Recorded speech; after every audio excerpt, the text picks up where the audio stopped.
राधे राधे मेरी YouTube family. कम से कम मुझे 8 से 10 दिन हो चुके हैं। तबीयत बहुत ही ज़्यादा ख़राब सी हो रही है। कम से कम 8 दिन से ज़्यादा तो हो चुके हैं। मैं इसको बर्दाश्त करती आ रही थी, सोच रही थी काम चल जाएगा। लेकिन आज नौबत ऐसी आई कि मुझे ट्रीटमेंट ही करवाना पड़ा। यहाँ पर ड्रिप लग रही है। तो ये जो मैंने स्टार्टिंग की क्लिप आपको दिखाई है, ये दोपहर के खाने के बाद की क्लिप है। मतलब कल का दिन तो मेरा ऐसा गया है पूरा। मैंने एक छोटी सी क्लिप आपके साथ शेयर भी की थी कि सुबह से लेकर शाम तक मुझसे उठा ही नहीं गया। उठने के अगर मैं मतलब थोड़ा सा उठती भी थी, थोड़ा सा काम करती थी, अंदर ही अंदर कपकपी बन जाती थी, हाथों पैरों पे बहुत ही बुरा दर्द हो रहा था। कल का पूरा काम बच्चों ने और मेरे हस्बैंड ने किया था। आज भी ऐसा ही हो रहा था दोपहर से पहले। मतलब बहुत ही कोशिश कर रही थी मैं काम करने की, लेकिन मुझसे हो ही नहीं पा रहा था। मैं अपना कैमरा भी नहीं लगा पा रही हूँ, जिसकी वजह से आपको आपके हिसाब की रेसिपियाँ नहीं मिल पा रही है जैसी आप मुझसे चाहते हो। तो आज भी पता मैंने क्या किया, जैसे तैसे करके आलू उबाल लिए थे और दोपहर के टाइम में मैंने रोटियां तो बना ली थी। मैंने सोचा रायता बना लूँगी, लेकिन जो मेरे हस्बैंड है और सासू माँ है, इनका जो है मतलब रायते रायते से बात नहीं बनती है। ये बोलने लगे हम तो चटनी बनाएंगे। बच्चों को लेने जाते हैं तो वहाँ पे सब्जी वाले बैठते हैं, तो हर रोज़ ताज़ा सब्जी लेके आ जाते हैं। इन्हें मिल गई इनके पसंद की चटनी की सारी चीज़ें। मतलब कच्चा आम भी मिल गया था, पुदीना भी मिल गया था। पुदीना तो हमने छत पे भी लगाया हुआ है, लेकिन अभी वो अच्छे से तैयार नहीं हुआ है। एकदम फ्रेश पुदीना है ना, तो वो तैयार होने में थोड़ा सा टाइम लेगा। बाकी छत पे चढ़ने का मुझे कम ही टाइम मिलता है, पता नहीं कितना बड़ा हो रहा होगा। तो यहाँ पर अब दोपहर का टाइम हो रहा है। एक तरफ मैं खड़ी होकर अपना खाना बना रही हूँ। जैसे कि मैंने बोला था सुबह के टाइम में मैंने आलू उबाल लिए थे, तो सिंपली आलू को तो मैंने रायता बनाया है। क्लिप इसी वजह से शूट नहीं किया है क्योंकि मेरी हिम्मत नहीं हो रही है कैमरा लगाने की, तो मैं कोई क्लिप भी शूट नहीं कर रही थी। यहाँ पे ये चटनी बनाने लगे और इस चटनी को कम से कम मैंने माना जाए तो 22 साल के बाद खाया है। वही टेस्ट आज याद आ गया। वैसे तो मुझे कुछ भी खाने का मन नहीं कर रहा था और रायता मेरा बहुत ही ज़्यादा फेवरेट है, लेकिन आज जब ये चटनी खाई ना, इतना स्वाद लगा, इतना स्वाद लगा, यकीन मानिए। ये जो रायता मैंने दोपहर में बनाया था ना, रायता पूरा का पूरा बच रहा था, ये हमने शाम के टाइम में खाया था। ये वाली जो चटनी आज मैं आपको देने जा रही हूँ, ये मेरे हस्बैंड बना रहे हैं क्योंकि मेरी हिम्मत नहीं है मैं सिलबट्टे पे काम कर सकूँ और मुझे इतना टाइम भी नहीं मिलता है। मैं ज़्यादा करके मिक्सी में बना लेती हूँ। बोलने लगे कोई बात नहीं, मैं बना दूंगा, जब तू थक रही है तो रोटियां बना ले और चटनी मैं बना देता हूँ। लेकिन आपको बताऊँ, मेरे हस्बैंड की तबीयत भी ख़राब है। इनके सर में बहुत बुरा ना दर्द हो रहा है, चोट लगी थी इनके सर में। तो खैर बोलने लगे तेरी भी ख़राब है तबीयत, मेरी भी ख़राब है, दोनों मिलके कर लेते हैं। तो एक तरफ ये कर रहे हैं चटनी की तैयारी। पुदीना के फ्रेश पत्ते थे जिनको उन्होंने धो लिया था।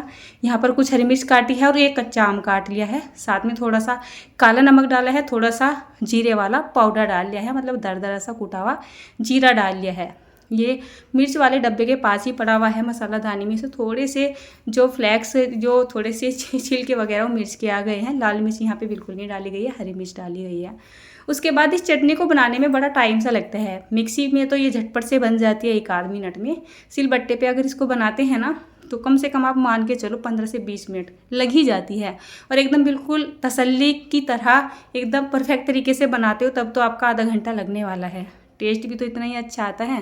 पहले तो इसको इस तरीके से बट्टे से थोड़ा सा नीचे को पीस लिया जाता है, यानी इसको दरदरा किया जाता है, क्योंकि एकदम तो इस पर सिलबट्टे पे जो है बट्टा चलेगा नहीं। तो पहले इसको थोड़ा सा कूट लिया जाता है इसी तरीके से, और फिर प्रोसेस शुरू होता है ये वाला प्रोसेस मैं ज़्यादा देर तक नहीं कर पाती हूँ, मेरे पैरों में दर्द हो जाता है। और सही बताऊँ, सिलबट्टे पे चटनी बनाने की आदत सी नहीं है। घर पे चटनी तो बनती थी लेकिन सब्जी के साथ बनती थी, और मैं कम ही बनाती थी, या तो बड़ी बहन बनाती थी या फिर मम्मी बनाती थी या हमारे पापा जी बना लिया करते थे।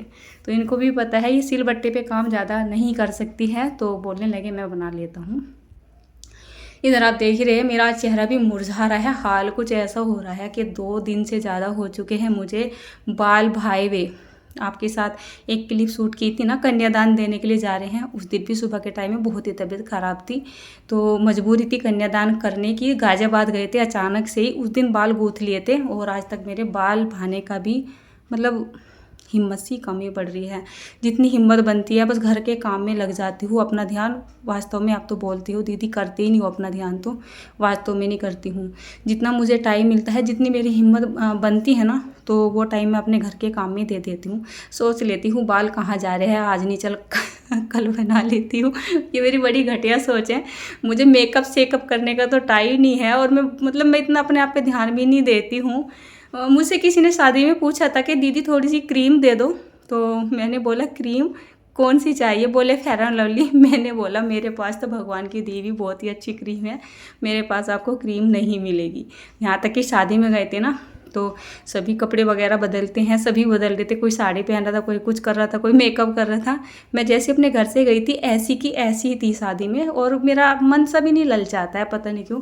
मुझे सिंपल रहना बहुत ही अच्छा लगता है, और उस बात का मेरे ऊपर कोई फ़र्क नहीं पड़ता है कि कोई मुझे क्या बोलेगा। यकीन मानिए, मतलब सिंपल रहो, मस्त रहो, है ना, ज़्यादा वजन सा नहीं लगता अपने आप में। अब आप यहाँ पे देखिए, जैसे यहाँ पर ये सारी चीज़ें अच्छे से पीस ली गई है। यहाँ पर अब गुड़ डाला जा रहा है। अगर आपके पास गुड़ नहीं है तो आप चीनी डाल सकते हो, लेकिन इस चटनी का असली मज़ा आता है गुड़ यानी कि जैगरी से ही। इसी से इस चटनी में रंगत आती है, इसी से इस चटनी में टेस्ट बनता है। और आप देखिए, कभी पलोथा मार के, कभी उघड़ू बैठ के मेरे हस्बैंड लगे पड़े हैं इस चटनी को बनाने। मैं बोल भी रही थी बहुत बारीक हो चुकी है, छोड़िए ना, कर लीजिए। बोले नहीं, मैं बनाऊँगा अपने हिसाब से। तो बहुत ही अच्छी चटनी बनाई थी वैसे इन्होंने। और आपको मैं बताऊं, आज मुझे बोलते हुए ना सांस चढ़ रहा है, मुझसे बोला भी नहीं जा रहा है। आप फील ही कर रहे होंगे ना, तो ये तबीयत की वजह से ही हो रहा है। एक ड्रिप भी आज लगवाई है मैंने, लेकिन कुछ खास काम सा नहीं कर रही है। डॉक्टर बोल रहे थे एक ड्रिप लगवा लो, उसी से आपका काम बन जाएगा, आपको साल भर तक भी ज़रूरत नहीं पड़ेगी। लेकिन मुझे नहीं लग रहा है बनेगा काम, पैरों में दर्द बहुत ज़्यादा है। चलिए कोई बात नहीं, तबीयत तो होती रहेगी। आप सभी की दुआएं मेरी साथ है, हमारी राधा रानी मेरी साथ है, सब काम हो जाएगा। रेसिपी थोड़ी लेट आएंगी, लेकिन आएंगी ज़रूर। और यहाँ पर चटनी को पीसने के बाद उतारने वाला प्रोसेस चल रहा है। सिल्क के ऊपर से चटनी उतारना भी एक ट्रिकी होता है। आधी चटनी इनसे बिखर भी गई थी, बोल रहे थे मैं ऐसे ही उतार लूँगा, फिर मैंने इनको एक स्पून दे दी थी।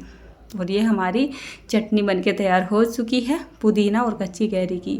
और खाना वाना खाने के बाद हिम्मत करके घर का ये काम सा निपटाया। थोड़ा बहुत ही मैंने जो मतलब सामान को थोड़ा बहुत ही सेटल सा किया, हो तो नहीं पाया, पूरा घर बिखरा पड़ा है। और बस मेरे लगनी शुरू हो गई थी ड्रिप। और उधर आप देख सकते हैं मैंने मक्खन निकाला था, अभी वो मशीन भी नहीं धुली है। इधर मेरे हस्बैंड बैठे कर रहे हैं ऑफिस का काम।